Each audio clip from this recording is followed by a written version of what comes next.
সোনারগাঁ স্পটে ঢুকেছি। এখানে ঢোকার পর অনেক সুন্দর মনোরম পরিবেশ, গেটগুলো অনেক সুন্দর, লোক কাজ করা আছে এখানে, হাতের কাজ অনেক সুন্দর করে করছে। চারদিকে অনেক সুন্দর পরিবেশ দেখা যাচ্ছে।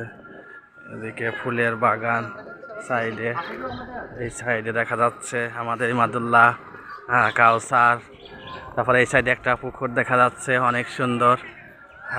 পুকুরটা অনেক ঠান্ডা বোঝা যাচ্ছে পানি। এই সাইডে বসার জায়গাও আছে, অনেকেই বসে আছেন। ওই সাইডে প্রশাসনিক ভবন দেখা যাচ্ছে ওইখানে সুন্দর। ওখান থেকে স্টুডেন্টের যে ইয়েটা ছিল সেটা কমানো হয়েছে, রেটটা 50 টাকার টিকিট 30 টাকা করা হয়েছে।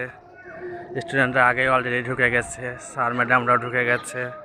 এখানে প্রশাসনিক ভবন, ভিতরে হয়তো আরও সুন্দর হবে। এইদিকে কাজল স্যার দেখা যাচ্ছে যে ছবি তুলতেছে তার বাচ্চা কাচ্চা নিয়ে।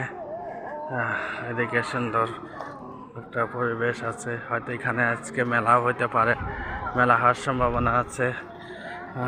এখানে মেলা চলছে, মাসব্যাপী মেলা দিকে চলছে। যাই হোক, সবাই অনেক এনজয় করতেছে, অনেক ভালো লাগবে এখানে, অনেক ভালো লাগবে। সবাই ভালো মতন এনজয় করুক, এটাই কামনা।